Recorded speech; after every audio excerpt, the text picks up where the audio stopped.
It's all a joke to these companies that say they're hiring. It's all a joke to them. Like, people need to work, and they just play with people. I apply, I'm willing to take less, but the next day it's like, no, sorry. But the posting is still up there. A week later, 2 weeks later, the posting is still up there. I refuse to be homeless again. I refuse to be homeless. I've been in the medical field for over 20. I have taken multiple classes for patient insurance, patient registration, phlebotomy, but nobody wants to hire me. And if they do want to hire me, $15 an hour. I didn't take so many classes and state licenses for $15 an hour. I applied to low-end jobs and still get turned down. One paycheck away from losing everything. One job application away from losing everything. I refuse to lose my car. I refuse to lose my apartment that I just got from being homeless. Unemployment is a joke. I've never gotten unemployment in my life. And now you have to jump through hoops to try to get it. Just to... Okay. She looks a little bit older to be a Gen Z. So I'm going to put her solidly in the millennial age, possibly even closer to my age. Guys, I do not know how many times I can say this, but I think the greatest piece of advice, at least I could give, and I know I'm certainly not the only one, but I will repeat this mantra, I guess, over and over on my channel. You need to leave your social media crash outs. You need to leave it off social media. You need to have these crash outs in a personal, private, around your closest and dearest friends. And it's not because, people like me, it's not because we don't care. She says that she's been homeless before, so I'm sure there is to some extent. I'm sure there's a sense of fear there. Okay, assuming that what she says is true. Okay, before, assuming that homelessness was not because of an addiction or something like that. Although even if it were because of an addiction, yeah, I could still see crashing out like this if you thought you were going to return to it and you've been trying really hard and you feel like things are falling apart around you. But guys, these type of crash outs on social media, in my opinion, it has the very opposite effect of what most people are looking for. I think some of these people crash out and they're hoping that somebody will reach out. The problem is it makes you look, and for the time being on social media, you are unstable. People have applied to hundreds of jobs to try to land a job. I have known people personally that have been unemployed. If they called me up and said, hey, should I post this crash out on my social media page? I would say absolutely not, because it's not going to matter how viral it goes. It doesn't matter how many likes, thumbs up, go you. Okay. You get out of crashing publicly. The problem is the people that you want to have hire you, they need to know that you have some stability and you look like you're out of control. You are putting all your cards in the front when you don't need to do that. In other words, you're playing your entire hand. And by doing this, you are also potentially going to be taken advantage of by people who do not have your best intentions. In other words, okay, so I'm an employer. Doesn't matter if I'm a big corporation, little, whatever. I see this and I go, oh, I'm just throwing this out there. This person's been homeless before. They're a social media crash out. They may not have the highest ability. I don't want to hire them. Or this person is homeless. They're having a crash out on social media. Guess what? They're probably looking for anything so I can hire them at way under value. See? In other words, the result that I think a lot of these crash outs are trying to get, it's actually doing the opposite effect. I'm not saying my heart doesn't go out to her. I'm not saying, to some extent, I've never been homeless, but I can imagine the terror and the fear if you think you're going to be homeless again. You got to keep these things behind closed doors. You need to network. You need to let the people who can affect change in your life, you need to let them know what's going on. And that may mean reaching out to social services, reaching out to homeless shelters, and we've heard of it. Hey, some people get hired working at the very soup kitchen they used to work at. No shame in doing that. No shame at all. But coming on social media and doing it like this, probably not the best thing. Pay your bills. What else do I have to do? I can't give. I got kids to take care of. To sit out my car and scream and I've applied for low-end paying jobs and I can't even get that. I can't give up and I refuse to do this again. And the other thing to keep in mind is when you do get to this level of frustration of job searching, that's when you really want to kind of step back and perhaps take a few days off from job searching. Because even though you may not be aware of it, that stress that you are feeling, it's red through the, kind of the whitewash of your resume. It's read through the telephone conversation. It can certainly be sensed in person. In other words, you think you're fooling people, but in reality, you're not. And they're reading it into your voice, your body language, your actions. This is revealing, like I said, too much of your hand. Employers don't need to know all of this. I just can't be positive anymore. The fake smiles on my face. Everything's going to be great. Everything's going to be fine. I'm going to get through it. And I just want to give up. I just want to give up. I'm tired of trying. Just got to get up every day and just keep trying.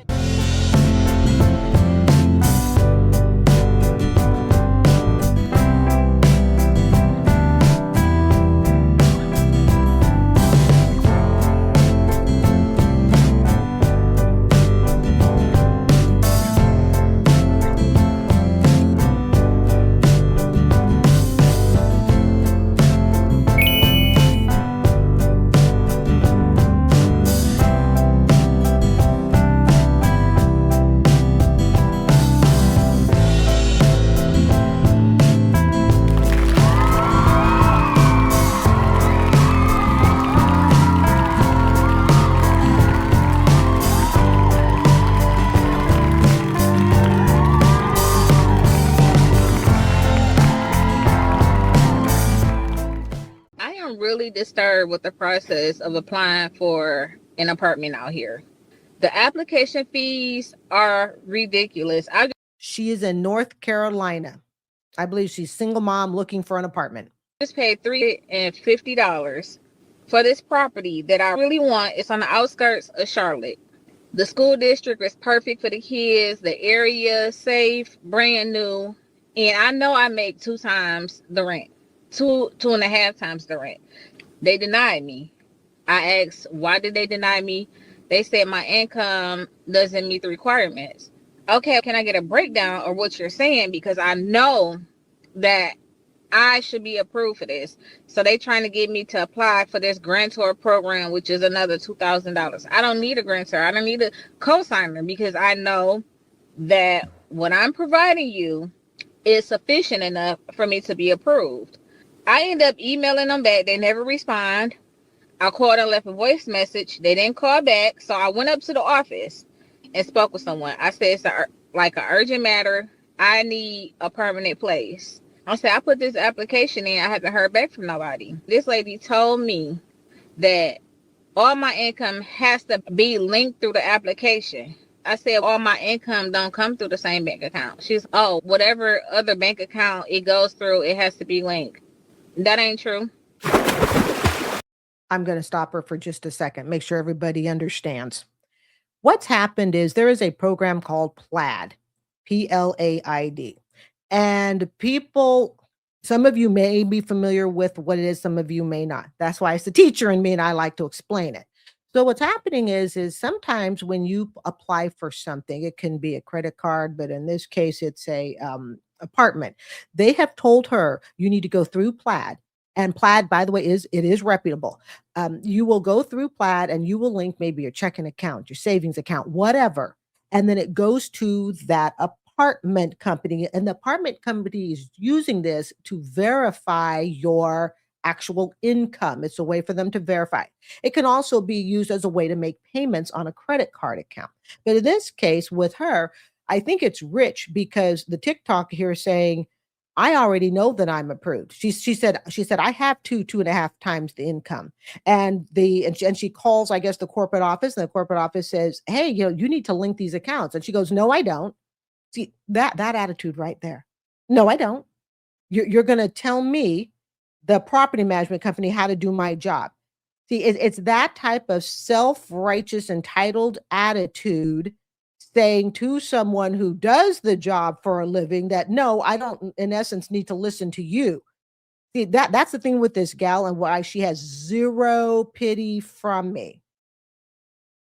And then I said, well, what about my offer letter? Because I started a new job. I can reach out to see if that's acceptable.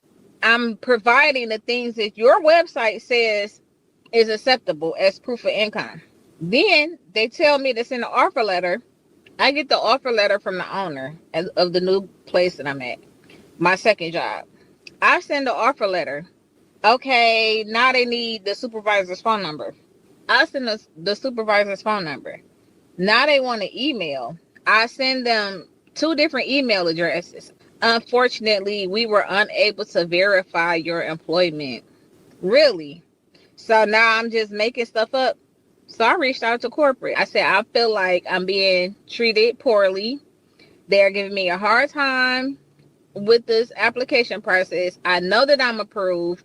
They won't accept that I have a second job. I don't know if it's discrimination. Even if I am interested in another property, I would have to come out with another $300 and something. And I shouldn't have to do that when I know for a fact that I'm approved for the property that I want to live in. She's not approved. Just because you stand somewhere and say, hey, I've arrived, I'm here, I'm approved. See, that's the problem. These are not the type of people. If I were a landlord, I will never be a landlord. When I go to sell this place, I'm selling it. There is no such thing as, oh, I'm going to rent it. Nah, I'm renting it to nobody. It's being sold and that's it. I'm done. Don't worry, I'm taking the YouTube channel with me. But they don't want to deal with that. She's literally telling them that, oh no, I'm already approved. Ka-ching.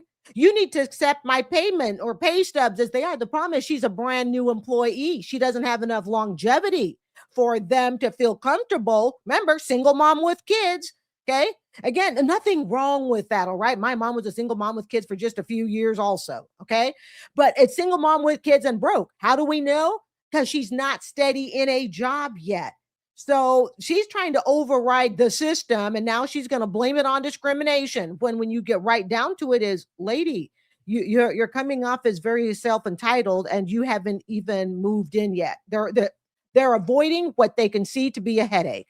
And no, it's not a race. She did not submit her income to the standards that the apartment complex wants. End of story. That has got nothing to do with race.